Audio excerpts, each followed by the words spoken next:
sur vous. On peut dire que j'ai une question en même temps que j'ai la réponse. Comment c'est possible? Quand ils ont des connaissances, comme dans la région d'Atu, ce que j'ai vu, n'importe qui dirait c'est pas normal. Ouais, c'est pas normal. C'est vraiment pas normal. De savoir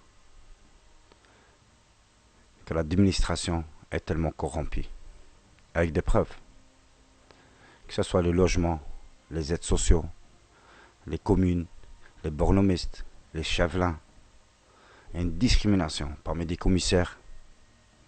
Et c'est même pas une discrimination, c'est vraiment dehors de la loi, qui présente la loi. Une association de malfaiteurs. C'est clair et net.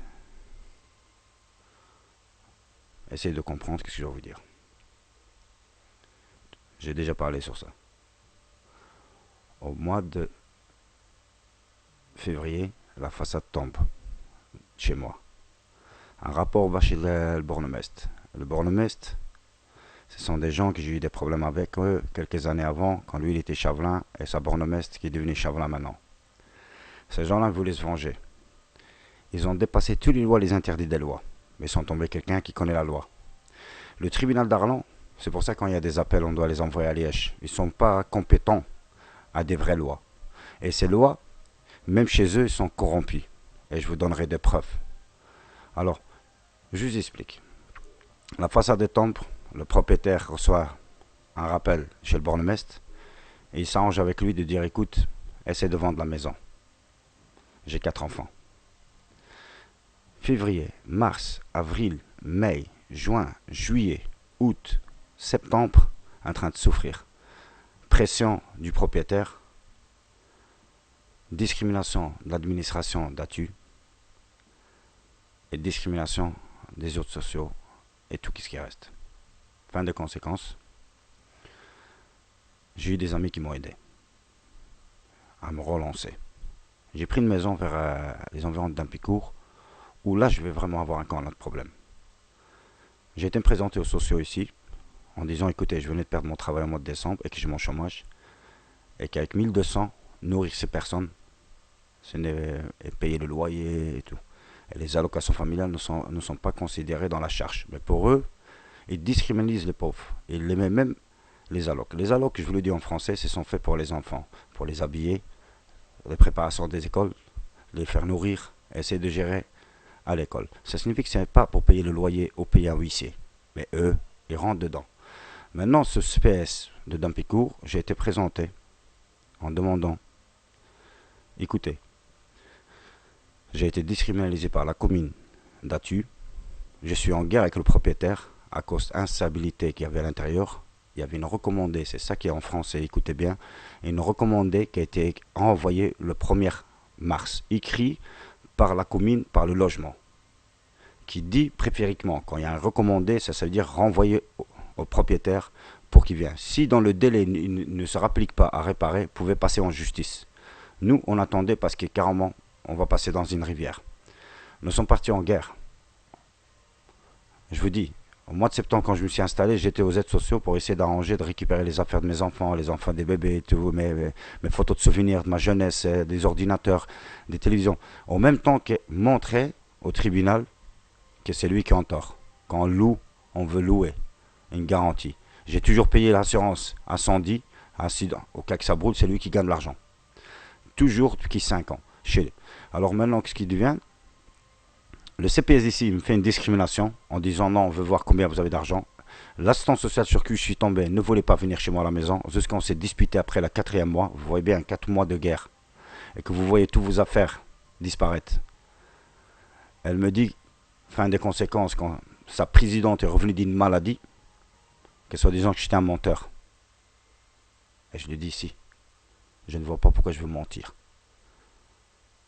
Sur une transaction qui s'est passée au CPS, au mois d'octobre, quand je me battais pour déménager toutes mes affaires. Elle voulait les résumés de compte banque. Je lui ai donné ma carte et l'appareil. On l'a installé sur son ordinateur et la carte de ma femme. Elle a tapé dans l'ordinateur, elle ne savait pas mettre son code, c'est son problème. Mais moi, je suis venu parce qu'à AXA, il n'y en a pas à Virton, il n'y en a pas dans Picourt. Alors, on ne me casse pas la tête d'aller chercher ailleurs et de prendre plus de risques. J'ai eu un problème d'administration. Ils nous ont ignorés. Le 18 octobre, je dois y remettre la clé, soi-disant par une huissier. Si je ne le remets pas, elle me suit par justice et c'est moi qui paye. J'ai dû appeler la huissier pour lui dire j'accepte la justice. Alors, on attendait la décision de la justice. Alors, je vous explique. Ils ont défoncé la porte. Ils sont rentrés. Ils ont ramassé tous les vélos, tous les jouets, une chambre à dormir, des télévisions, des ordinateurs portables, des portables, des PS des enfants, de tout jouets pour les lits pour bébé qui va arriver. Et ma femme elle est enceinte de 5 mois. Ils ont tout ramassé, raflé, vidé, arraché la cuisine pour essayer d'effacer leurs empreintes, ou je sais pas quoi. Je vais là-bas, je vois tout qui a disparu. Mes papiers et tout. Qu'est-ce que je fais? Je me présente à la police. Je téléphone d'abord au 100. Le 100, il me dit, écoute, il faut aller demain au commissariat. Alors demain, je téléphone. On me dit, oui, il faut aller à Tu. À Tu, il m'explique que c'est civil. Ça signifie que civil, ça se passe entre un propriétaire et un locataire. Alors écoutez en français. Si moi, j'aurais rentré dans la maison des propriétaires, je leur ai arraché son frigo. Parce qu'il les a pris, machine à laver et tout. Qu'est-ce qui va se passer? Je suis revenu. J'ai été à la police de Virton qui m'ont dit qu'il faut contacter d'abord le juge. J'ai téléphoné le palais, on me dit qu'il n'y a aucun jugement. Il n'y a aucun jugement qui a été fait, ils avaient accès de rentrer dans la maison. Moi je voulais ma garantie, comme le CPS ne voulait pas m'aider, pour essayer d'amener les affaires dans un garage. Fin de conséquence, je vous dis, ils ont tout pris, ils ont vidé la maison tout entière dans 2 containers. Alors on demande où sont mes photos de ma jeunesse, où sont mes ordinateurs, mes téléphones et tout. 2 containers, c'est pas... Aujourd'hui, après une semaine et demie après ça, au CPS, on me fait la gueule. Vous savez, on m'a fermé la gueule, on m'a bloqué le 23 décembre. Vous imaginez, je me bats pour 4 enfants. Cette présidente et cet assistant social qui m'a remis menteur, qui n'a pas assumé son travail, et si elle aurait bougé, j'aurais au moins ramené les affaires. Cet assistant social et cette présidente, le 23, elle me dit si vous voulez que je vous paye de bois pour vous chauffer et médicaments, il n'y a pas de problème. Mais question de nourriture, je ne vous donnerai pas. En français, je gagne 1200. Mon époux, 800. Vous avez compris, 2000 euros presque. Et je gaspille presque 3000 euros. Je suis toujours endetté à droite à gauche. Pourquoi? Pour faire en finir le fin de mois. Pourquoi? Parce que vous divisez par 6. Et sans compter qu'il y a le loyer, sans compter qu'il y a des factures, il y a l'électricité, il y a le bazar, il y a le mazout, il y a les assurances. Alors, j'avais toqué chez eux pour lui dire écoutez, essayez de m'aider de bloquer un petit peu ces huissiers, de m'aider avec une lettre envers le propriétaire pour lui dire on veut faire ça dans les règles. Je veux récupérer ma garantie parce que depuis quand je t'ai écrit, je paye ici. Personne jusqu'à aujourd'hui nous a donné raison. Et je me demande, après 3 commissariats, j'ai demandé à des amis qu'est-ce que je dois faire. On m'a dit écoute, c'est l'agence immobilière qui a vidé. Parce que j'ai retéléphoné au huissier qui m'avait envoyé cette lettre. Et qu'est-ce qu'elle me dit? Oui, écoutez monsieur, je ne savais pas jusqu'à m'a téléphoné monsieur Gérard. Et il m'a dit monsieur Gérard, voilà, c'est fini, c'est vendu. Alors je vous dis encore une fois, nous sommes au mois de décembre, elle a été vidée au mois de décembre, c'est fini, c'est vendu. Je ne comprends pas c'est quoi ce français. Quand je vais à la police, il me dit c'est affaire civile. Je vous dis c'est des machines à laver, des aspirateurs, de tout. Je dis tout. Parce que moi, quand j'ai déménagé dans cette maison, il n'y avait pas cette place pour faire entrer 4 enfants, sans compter nous 2, et encore les affaires. Il n'y a pas de garage, en espérant. Et c'est pour ça que je dis, on se bat pour s'intégrer. À la fin, ils veulent nous remplir dans leur prison. Ils veulent nourrir leurs avocats, leurs juges, leurs magistrats. Je ne suis pas gêné de faire cette vidéo et de dire à tout le monde, écoutez, on va se battre jusqu'à la fin. Parce que, fin des conséquences, c'est pas une menace qui est dit, mais une promesse. S'ils ne me ramènent pas mes affaires qu'ils ont pris à mes enfants et tout ça, je le dis à la justice, si elle ne fait pas la justice son travail, nous sommes dans l'obligation de faire notre travail. Vous nous avez affiché suspect très dangereux dans le temps, pas pour rien. Vous avez vu mon passé, c'était pas rien. Je me suis intégré, ça fait maintenant 13 ans que je suis sorti de prison. Vous n'avez pas voulu effacer mon casier judiciaire, qui s'est salé à cause d'une bagarre dans un commissariat avec un inspecteur. C'est lui, le principal, qui va me foutre pendant 6 ans. Vous imaginez, j'ai été condamné, soi-disant que j'ai tabassé un inspecteur dans un commissariat. Mais ils disent pas que lui, il est venu quand j'avais 19 ans, il m'a donné une percute contre le mur. Et que je me suis levé, je savais pas où j'étais, je me suis défendu.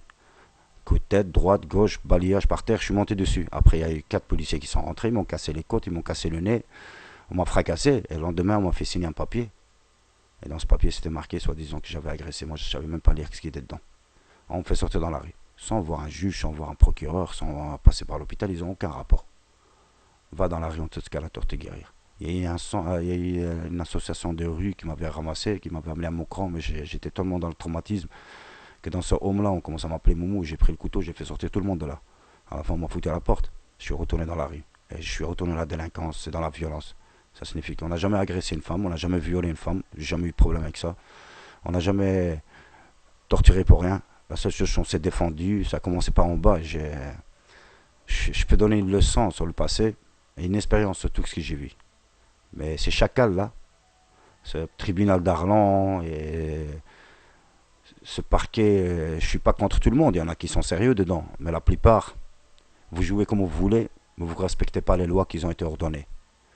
Alors, vous méritez la prison vous aussi, de rentrer, de tourner dans ce prio où on en a tourné. Pendant 6 ans en train de tourner, entre des matants, des adjudants-chefs, chefs du quartier, sans compter des directeurs différents, 11 prisons où j'ai dormi. C'est pour ça que je dis aujourd'hui, vous voyez bien, ils sont rentrés dans la maison, ils ont pris tous mes affaires, mes photos de souvenirs, tous mes photos de ma jeunesse, des héritages, des trucs, des bêtes trucs qu'on s'est attachés dessus, qu'on a des souvenirs des amis qui sont morts. Tout dans le conteneur pour que M. Gérard vende tout pour que sa maison pour 80 000. Et essayer d'effacer la bafoure qu'il avait fait le bourgmestre. Et pourquoi ce bourgmestre avait fait une bafoure? Je vous dis, parce qu'avant il était chavelin. Il n'était même pas chavelin. Le peuple ne voulait pas de lui. Par contre, cette bourgmestre avec qui j'ai eu problème en 2016, en 2015-2016, cette bourgmestre avait foutu un coup de couteau derrière le dos de MR. Les gars des maires, c'est passé dans les journaux, c'est passé partout. Vous regardez dans le décembre, soi-disant qu'elle dit qu'il n'y a pas de confiance dans le groupe. Mais en réalité, nous, on dit que c'est elle qui n'a pas confiance. Et ce qui va se passer, c'est que moi, j'ai eu un problème avec cette bourgmestre au nom de la loi. C'est-à-dire au nom de la loi, c'est que j'avais reçu mon article 60 en remerciement l'aide sociale de Missancy, c'est-à-dire le CPS Missancy, la présidente et l'assistance sociale. Et la seule chose qui va se passer là, c'est que je vais suivre un contrat de un an et demi dans la solidarité. Ça signifie que je roulais avec leur camion, j'amenais la solidarité. Et le président m'avait dit, écoute, promets-moi que tu vas rester plus tard pour un petit peu bénévole, nous aider, parce qu'il va manquer un chauffeur. Je suis resté pendant un an et demi en train de travailler avec eux en bénévole, 8 heures chaque jour. À la fin, le chômage va me menacer de me dire, écoute, t'as pas le droit. C'est là que je vais me présenter chez une bourgmestre, parce que j'ai eu le même problème avec la maison. Le même problème où j'ai eu ma discrimination, j'ai tout perdu. J'ai loué une maison à Tu, dans la même commune, à 650, un appartement de 2 chambres, presque insalable, j'avais pas le choix. On était 3 enfants dedans, et sans compter moi et ma femme. Fin des conséquences, le propriétaire vend la maison, il me ramène à le nouveau propriétaire qui me dit dans 6 mois tu dois sortir. Ça veut dire au mois de décembre 2015 tu dois être dehors parce qu'il a signé avec une société d'électrique, on peut remonter jusqu'à là. Ils ont fait des papiers où c'était marqué dedans, Monsieur Gidali a toujours payé son loyer. Ils n'ont eu aucun problème. Et moi je suis parti avec ce papier, pourquoi? J'ai été au logement du gouvernement, ça veut dire logement de Wallonie, on avait été à Bazar, logis sud de Luxembourg, on s'est inscrit, ils te demandent 1000 papiers. Fin conséquence, je me présente chez une bourgmestre. Cette bourgmestre, je rentre chez elle, je m'assois, elle m'a donné rendez-vous pour le 1er juillet 2015. Je m'assois moi et ma grande fille, et en lui disant, voilà, madame la bourgmestre, celle-là qui a un carnet avec tous les numéros de téléphone, on a voté pour quelqu'un qui peut nous aider au cas qu'on nous sommes en urgence des fois, c'est la chef de la police, chef de loyer, chef de tout, de dire voilà, je me trouve dans une situation avec 3 enfants, perdus, est-ce qu'il n'y a pas moyen de faire un appui de votre côté pour une maison communale? Elle en a donné des maisons, elle en a donné. Si tu parlais italien, elle te le donnerait. Allez faire une enquête, je ne suis pas raciste contre les autres ni rien, mais chacun a ses droits. Nous sommes dans un pays de droit. Quand on va à la mutuelle, on reçoit des étiquettes pour pas qu'on se dispute parce que toi t'es plus fort, toi t'es plus riche. Non, tous dans la même route. Chacun son ticket. Ici, c'est différent. Les tickets, on sait pas à qui on les donne. Et les autres, on les fait tourner dans un vide. Et c'est ça qui va se passer, qu'à fin de conséquence, on se présente chez elle, on demande 4 questions. Je lui ai demandé 4 questions. D'accord? Est-ce qu'elle pouvait nous aider avec une maison sociale? Est-ce qu'elle pouvait nous aider avec une maison sociale ou une maison communale? Est-ce qu'elle peut m'aider pour un travail? J'ai 8 langues, j'ai des qualifications, je suis bilingue, j'ai conduit des claques depuis jeunesse et tout. Elle m'a même pas demandé un CV. Elle me raconte sa vie de son père et qu'elle vient d'Italie. Moi, j'ai rien à foutre d'où elle vient. J'ai rien contre cette nationalité, mais j'ai rien à foutre de ce qu'elle me dit, elle. Moi, je viens ici au nom de la Belgique, je suis né en Belgique, j'ai fait mon service militaire en Belgique, et j'ai l'intention de mourir ici en Belgique, je crois. Alors celle-là, on vient juste dans les urgences, dernier espoir, parce que j'ai que 1200 de chômage et que je donne 650 pour le loyer, sans compter qu'on a l'électricité, sans compter qu'il faut nourrir les enfants, plus ma femme, elle est... Qu'est-ce qui va se passer là? C'est que elle rigole, elle me raconte sa vie. On rentre dans la troisième question, où je lui ai dit, écoute, est-ce qu'il y a moyen de m'aider avec le casier du CIA? Ça veut dire donner des coups de téléphone, parce que j'étais au parquet d'Arlon, ils ont rien voulu faire. Et la quatrième, c'était une histoire d'un jugement qu'on a eu à cause d'un enfant. Alors, cette femme, elle fait rien. Elle m'a envoyé une lettre le 6 juillet. Et le 6 juillet, je reçois dedans courage, va voir là-bas, pas là-bas, à la mutuelle. On a été à la mutuelle, le temps qu'on réunit les papiers, on arrive en novembre, il m'envoie au CPS, je vais au CPS, il commence à me regarder des maisons 800 euros par agence immobilier, de me dire allez voir là-bas. Ils ont joué un jeu qu'il fallait pas qu'ils jouent. Mais c'est pas grave, ils nous surnomment toujours les agressifs. Et moi, la seule chose, ils ont de la chance qu'on les a pas donné des claques d'or dans la rue. À ce moment-là, ils pouvaient dire qu'on était agressifs. On n'a rien fait. Parce qu'on a levé la voix, parce qu'on voit nos droits partir. Alors qu'est-ce qui va se passer? Moi, j'ai pas levé la voix encore, cette Bournemouth. C'est plus tard qui va commencer. 3 semaines plus tard, je reçois une lettre d'un huissier qui me menace. Avec des intérêts. Avec tous les problèmes que j'avais, je l'ai poussé de côté. Je cherchais qu'une maison. Il me remenace avec encore des intérêts. Les intérêts sont montés à 600 euros, qui me dit le 4 novembre, je vais te saisir ta voiture. Comment tu vas saisir ma voiture? T'es qui, toi? Et il me dit, voilà, je viens au nom de la commune. Je dis, la commune, j'étais chez eux pour... Ah ouais, c'était des factures. La quatrième, c'était les factures. Parce que je l'avais dit, j'avais plein de factures de naissance et tout ça, avec l'hôpital et tout ça. Je comprends pas, j'ai peur qu'il y ait des huissiers qui aient moyen de donner un coup de téléphone. C'est pour ça que j'avais été à la mutuelle m'a poussé au CPS. Et ça joue. Ils veulent des esclaves. Ils veulent qu'on soit leurs esclaves. La femme n'a aucune expérience de la vie, elle a qu'une théorie, elle est née dans un village, elle a grandi dans ce village. Le jour qu'elle va à Bruxelles, elle a tellement peur qu'elle croit qu'elle va à New York. Elle vient nous dire soit qu'on doit devenir comme elle. Ça veut dire, je vais vous expliquer, vous avez une vitesse d'un cheval et eux, ils ont une vitesse d'un âne. Et tu dis non, vous n'avez pas le droit de être quoi à cette vitesse, il faut rester à notre vitesse. On connaît nos droits. C'est bizarre, mais il y en a certains qui comprendront pourquoi j'ai dit cette phrase. Alors je termine. Qu'est-ce qui va se passer? C'est que je dis, je retourne à la commune, je demande à cette bourgmestre pour lui dire, écoute, on vient vous demander une facilité, vous nous donnez une complication. Et je comprends rien. Alors elle me dit non, c'est trop tard. Je dis non, il n'y a rien qui est trop tard. Vous allez appeler votre secrétaire là, vous lui dites qu'elle arrête ce huissier là, parce que moi je ne saurais pas payer l'huissier. Elle me dit monsieur, non, c'est trop tard, j'ai pas, pas un bâton magie. Eh ben tiens, pense si je pense de bâton magie. Et qu'est-ce qui va se passer? C'est là que ça va commencer une guerre. Pourquoi? Parce que plus tard en décembre, je vais recevoir un huissier, Hart, qui me dit je vais te défoncer la porte avec la police et tout, ils ont tous les droits. Qu'est-ce que je fais? Moi, j'appelle la commune, j'ai laissé un message à la secrétaire de dire dites-là que je vais cramer ça par vidéo. Et là, elle va me téléphoner, elle est tombée sur la messagerie, elle va laisser son sang. Et dans son sang, qu'est-ce qu'elle dit? Vous avez préféré acheter à manger. Pourquoi? Parce que quand je l'avais vu la dernière fois, elle me dit va faire un crédit. Je dis pourquoi? Je ne veux pas payer un huissier. Elle me dit non, tu vas aller faire un crédit, tu donnes au huissier. Après, elle verra ce qu'il va faire. Je suis monté chez un ami à 15 km, j'ai fait vraiment un crédit pour aller payer. Et c'était que 40 euros. En retour, je reçois un coup de téléphone que mon fils de 3 mois n'avait pas de lait en poutre. Je suis parti direct à la pharmacie, j'ai payé 23 euros, 21 euros, il restait plus que de la monnaie. Je suis parti à la commune, j'ai déposé le ticket en disant voilà, je m'attendais pas que mon fils n'avait pas de lait, alors votre huissier qui va aller sauter ailleurs. Qu'est-ce qui s'est passé? C'est que le message a été bien donné, mais cette mère-là, elle a 2 filles, elle aime bien les chuchoter, mais elle n'a rien à foutre de nous qu'on doit nourrir des bébés.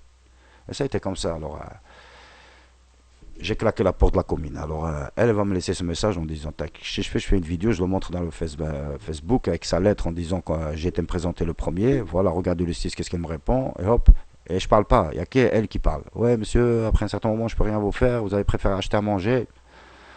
Elle a eu mal. Le jour de Noël, le 24, maintenant il y a 3 ans, 4 ans, je vais faire une vidéo avec la barbe de Père Noël où je vais dire oh les enfants, le Père Noël cette année ne viendra pas chez vous, c'est pour mes enfants. Car j'ai eu des factures et la BOD n'a pas voulu. Et à cause de ça, je l'ai mis 5 mois plus tard. Elle va s'arrêter avec la voiture au milieu du marché, elle va sortir de la voiture, elle va me dire toi je t'ai pas oublié. Je l'ai fait moi aussi, je t'ai pas oublié. Elle me dit je t'ai aidé avec 50 euros. Je dis, tu m'as rien aidé. Il n'y a personne qui m'a aidé. Moi, je voulais qu'elle arrête, mais elle n'a rien déposé, rien aidé. Elle me fait espèce de. Elle me dit, si j'étais un mec, je t'aurais cassé la gueule. Je l'ai regardé, je dis, respecte la loi, remonte dans ta voiture. Elle me dit, espèce d'enfoiré. Ah, espèce d'enfoiré. Elle va encore insulter dessus. Je crois pas un connard ou je sais pas quoi, mais c'est les autres qui ont entendu. Il y avait des témoins autour de moi. Mais je ne les ai pas voulu donner au commissariat. Alors elle est remontée dans sa voiture, elle est partie. Moi, je suis parti à la maison, j'ai fait une vidéo, je me suis défoulé dedans de dire écoute, moi je suis né en Belgique, je parle flamand, j'ai fait mon service militaire quand j'étais. J'ai fait une vidéo de 80 minutes. Je crois dans les 80 minutes. Et je vais recevoir un appel, ça veut dire un message de Google, après quelques jours, qui va me dire effacer parce que ça a touché quelqu'un et vous avez 48 heures pour effacer la vidéo. Je l'ai effacé. Mais dans cette vidéo, je voulais le dire écoute, je vais t'apprendre la discipline, c'est que moi je vais aller au commissariat déposer plainte contre toi. Pourquoi? Parce que tu dois normalement m'envoyer comment on appelle ça, renvoyer une convocation à la maison, de dire voilà, bon, la messe t'appelle à la commune, t'as intérêt de venir. Mais elle n'a pas fait. Et c'est son problème à elle. Alors, ce qui va se passer, c'est que de là, moi j'avais été au commissariat, j'ai déposé plainte fin mai 2016. Et quand j'ai déposé plainte, j'avais espéré de la loi qu'elle allait donner le leçon à cette femme, de dire écoute, pourquoi? Parce qu'ici, ils nous appellent, je vais montrer les preuves que j'étais vraiment dans une détresse et que j'étais quelqu'un de sérieux. Ça veut dire j'ai du papier, que le CPS de Missancy m'avait donné une maison communale dans un temps quand j'avais une galère. J'habite ici 6 mois, ils m'ont rajouté 6 mois. J'ai respecté les lieux quand je suis sorti et que j'avais fait un travail de 1 an et demi en article 60, qu'à la fin je suis resté 1 an et demi avec cette société pour le remercier de m'avoir mis debout pour tenir le chômage. Quand j'ai quitté cette histoire de Biordi en 2016, mai, en juin, juillet, je vais commencer à travailler. Et ça, c'est une autre histoire. Je vais commencer à travailler au Luxembourg, je vais commencer à atteindre les 2400, 2400, 2500, je vais atteindre jusqu'à les 2800. Les allocations familiales vont monter jusqu'à presque 1000. Mais au début, c'était pas comme ça facile, c'était dur. Mais tout partait dans le mazout. À 4h, à 4h30, je dois être dans la voiture en train de rouler 57 km. Retour, même chose. Aller balayer ça veut dire fracasse. Tu rentres dans les tuyaux, tu passes autour des tuyaux, il y a de la poussière avec on fait les gommes des pneus. J'ai dû résister à tout ça, la chaleur, travailler dans une chaleur que tout le monde regardait, flashait, pour nourrir mes enfants. Fin de conséquence, pendant 2 ans et demi, j'attendais ce contrat CDI.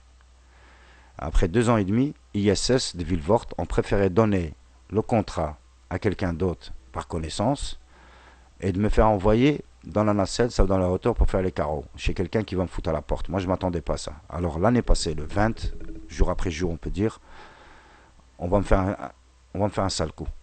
Je vais faire cette formation au mois de novembre, je vais réussir les 5 brevets, qui est pour mes enfants. Moi, qui j'avais peur de hauteur, je vous dis, quand je suis monté, je croyais que j'allais mourir. Et de là, ils m'ont mis quand même à l'hôpital de Petberg, ici au Luxembourg. Je montais jusqu'au 5e étage, et racle, dans un froid, et au mois de décembre, qui est pour nourrir mes enfants. Un petit jour, il y a une voiture qui est passée sur mon pied pendant que je faisais la garde à la porte de l'hôpital, il y a des témoins et tout. C'était un vieux qui était dans une voiture. Je voyais qu'il a touché ma côté de sécurité qui m'a sauvé. Je voulais pas le déranger, ils vont enlever son permis ou quelque chose. Mais quand même, je vais me présenter à l'intérieur pour voir si au cas demain ça va gonfler ou quelque chose. On m'a fait attendre jusqu'à presque 8 heures. Moi que j'ai commencé à 4h30. Et il y avait le gars qui avait la camionnette qui devait rentrer. Alors je les ai dit écoutez, si c'est pas grave, je reviens demain. Ils m'ont dit d'accord. Le lendemain, quand je suis venu, le gars, il a reçu, c'était comme mon chef d'équipe, il reçoit un coup de téléphone de dire dis-lui, laisse tomber cette histoire d'accident. J'ai laissé tomber cette histoire d'accident. Et quelques jours, le 20 décembre, on me laisse à la maison en disant voilà, c'est les fêtes, on n'a pas besoin de toi. Après 2 ans et demi. Normalement, je dois avoir un CDI, il doit me payer les fêtes de Noël, les fêtes de bonne année. Non, on m'abandonne. On me dit on va vous appeler au mois de janvier, on va vous faire un CDI. Je me suis battu. Monter à Bruxelles, me plaindre et tout pour essayer de trouver, de garder, de nourrir mes enfants. Parce que, alors les quinze jours, personne ne m'a payé. Dernier décembre, ça veut dire Noël, la galère. Janvier, la galère. Janvier, j'ai été m'inscrire au chômage, ils n'ont pas voulu me payer. Ni janvier, février, mars 2019, cette année. Et même chose pour les allocations familiales. Ils ont arrêté décembre, janvier, février, mars, avril, à peine qu'ils ont repris. Alors imaginez-vous, rester avec 4 enfants à nourrir. Vous allez me dire, il y a le social. En février, j'étais au social pour lui dire, écoute, c'est pas qu'un jour ou 2 jours qu'ils m'ont pas payé, ça fait un mois et demi. Et le propriétaire, en plus, je l'ai payé. Mais là, essayez de m'aider. Qu'est-ce qu'il me donne le social? 250 € en me disant, vous êtes en ordre de chômage. Je téléphone au chômage, je vais au chômage, rien du tout. Jusqu'à presque demi-mars, que le chômage va me payer 2000 euros. Moi, je gagnais 2800 et j'arrive pas à m'en sortir. Là, ils vont me payer 2000 euros qu'on n'avait pas d'allocation. 2000 euros, qu'est-ce que je réparais? Je dois payer l'assurance, incendie, la maison, la voiture, de tout. C'est moi là qui a personne qui a voulu me payer. Je dois payer les arriérés. Les intérêts ont commencé à monter. J'ai le propriétaire, mais le seul problème, c'est qu'en février, j'étais pas payé. Et on rentre en janvier, personne qui me paye. On rentre en février, ce mur qui tombe. Alors voilà les conséquences. Le mur il tombe, la façade elle tombe. Donc personne ne paye, ni bazar. Chaque argent que je reçois, je dois y rembourser. Qui rembourser? Je remercie la boucherie d'Arlon, mais franchement de fond du cœur, si c'est pas eux qui m'ont aidé à m'avancer de la viande pour terminer la fin du mois, car le social te donnera deux bouteilles, des haricots et tout ça. Je sais pas si lui va survivre avec. Mes enfants, ils étaient en manque de rien. Je remercie Vallon, quelqu'un qui m'a vraiment, il y a que Dieu qui en sait ce que je le dois. Je remercie Salambek qui m'a sauvé, qui m'a avancé sa maison, qui m'a mis debout sur mes deux pieds. Je remercie Camille qui a eu confiance en moi, Karim, plusieurs personnes qui m'ont aidé. Et il y en a aussi.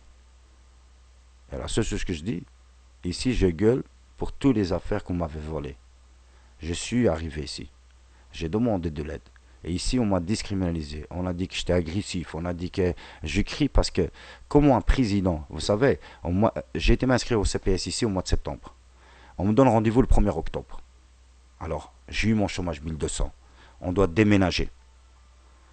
Je dois payer une camionnette pour qu'elle ramène mes affaires. Combien elle m'a pris? Venant ici, il fallait les inscrire à l'école, préparer les affaires. Combien ils coûtent? Les nouvelles vêtements pour qu'ils rentrent, combien ça coûte? Avec quoi je vais me nourrir? 1200, tout ça. Alors j'ai toqué chez elle. Elle me dit reviens en octobre. Je dis écoute, je ne saurais pas résister parce que je suis en train d'arriver à presque à 150 euros des crédits chez le boucher. Elle me dit oui, mais non, mais d'accord. Le 1er octobre, le 2 octobre, on avait été chez elle. Qu'est-ce qu'elle me dit? Ramène-moi les preuves de banque. Je dis il n'y a rien comme preuve, je gagne 2200, ma femme elle gagne 800. C'est si simple. Tu viens de calculer avec moi, qui est dans les frais, qui est bonjour la maison, le loyer, l'électricité, l'abonnement. On arrive à 1350. Alors comment vous allez vivre les 4 semaines? Il faut encore des pampers de lait. Cette femme, elle est vraiment folle. Elle commence à me calculer sur les fesses de mon fils, sur le pampers de mon fils. On va appeler Saint-Hubert. Ils vont nous envoyer les pampers des handicapés parce que mon fils est un petit peu fort. Un petit. On va l'amener comme ça.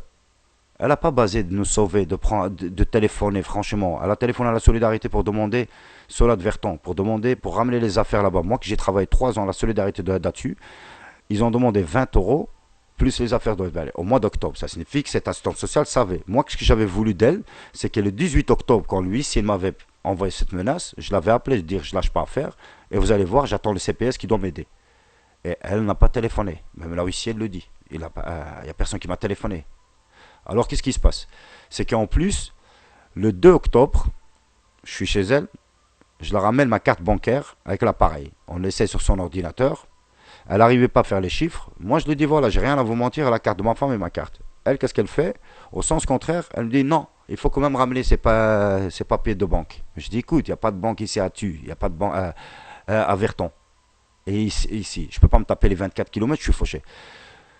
Par contre, au mois d'octobre, quand ils voulaient s'attraper, ils ont payé des factures que j'ai même pas demandé. Elle me dit ramène tes factures. Je ramène des factures, je les dépose, il y a des 1000 factures. Elle a pris 4, électricité, je sais pas lesquelles, même pas cela de cette.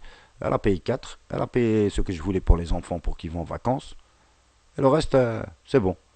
Mais j'ai rien compris. On n'a ni droit famille nombreuse. Je sais même pas ça veut dire quoi famille nombreuse. Je savais on m'insultait quand j'étais jeune. Ouais, vous êtes des gratteurs de famille nombreuse.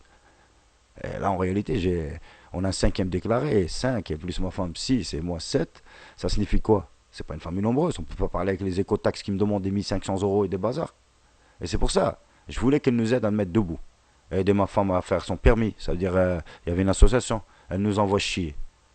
Elle nous envoie une mutuelle ou je sais pas. Mais d'abord, assumer avec la mutuelle à cause. Et c'est ça qui va faire que le 3 octobre, cette femme va téléphoner à la GTB de Verton pour demander ce que je t'ai payé. La GTB va la répondre au mois d'octobre 2019. Non, monsieur n'est pas payé. Parce qu'il a déménagé. On attend toujours un email. Ça signifie que cette famille-là, ils n'ont pas été payés. Et ils ne vont pas être payés aujourd'hui. ni demain sur leur compte, ni après-demain sur leur compte. Et cette femme assistante sociale, elle travaille jusqu'à mercredi. Ça veut dire jeudi, vendredi, elle n'est pas de service. Et c'est pour ça que je me suis disputé avec la présidente et tout. Je dis, jour ouvrable en Belgique, ça compte. Et pourquoi je vous dis ça? Parce qu'elle me dit, si vous ne me ramenez pas les papiers avant demain, le 3, mercredi, parce que jeudi, vendredi, elle n'est pas là, je suis dans l'obligation, le 8 octobre, de demander de reporter l'affaire au 8 novembre. Vous comprenez? Je vais le répéter. Ça signifie que cette femme, elle me dit, si tu ne me ramènes pas ces papiers pour demain matin, et que moi j'ai déposé mes cartes bancaires avec l'appareil, il y a la preuve, elle peut le voir sur les ordinateurs si ils veulent faire une enquête, que j'ai donné les deux cartes. Et les deux cartes, quand je les ai données avec l'appareil, ça signifie que c'est bon. Mais elle me dit non. Demain, ramène-moi les papiers. Si tu ne me la ramènes pas, je suis dans l'obligation, mercredi le 3, je suis dans l'obligation lundi, le 8 octobre, de reporter pour le mois prochain novembre. Alors vous comprenez? Ça signifie que va te faire foutre. Je suis parti. Je suis revenu chez elle le 31 octobre pour leur ramener ses papiers, qu'on me le demande d'atu, pour qu'elle fasse sa réunion de 8 novembre. Elle me dit c'est trop tard. Là, j'ai pris ma crise, j'ai commencé à crier, de lui dire écoute, il y a des limites. Tout le monde vole tout le monde, quoi. On veut bien s'intégrer, mais pas à ce point-là, quand même. Et là, il y a une autre qui va sortir. Alors, on va se trouver avec la présidente. Chaque fois, je la téléphone parce que grâce au remerciement à la directrice de l'école et les professeurs qui m'ont vraiment donné un soutien, que ce soit dans les vêtements, que ce soit dans le moral, que ce soit dans tout. Mais par contre, ceux-là, ils m'ont laissé tomber que mes deux containers de mes affaires de mes enfants sont partis. Il n'y a personne qui veut le remettre et c'est pour ça que je vous dis, si moi je viens avec un flingue, alors qu'est-ce que je dirais à mes enfants? Que j'ai été récupérer vos affaires? Allez, je m'arrête ici parce que mes enfants, c'est plus que l'or et tout. Alors, j'espère que la justice fera son travail. On verra demain vendredi 27, le vendredi 27 décembre 2019. Est-ce qu'ils vont me remettre mon argent et tout ça, mes affaires et tout, et les photos de jeunesse et tout, avant que je vais faire une catastrophe? Espérons que... Allez, paix sur vous, wassalamu alaikum et merci de m'avoir suivi.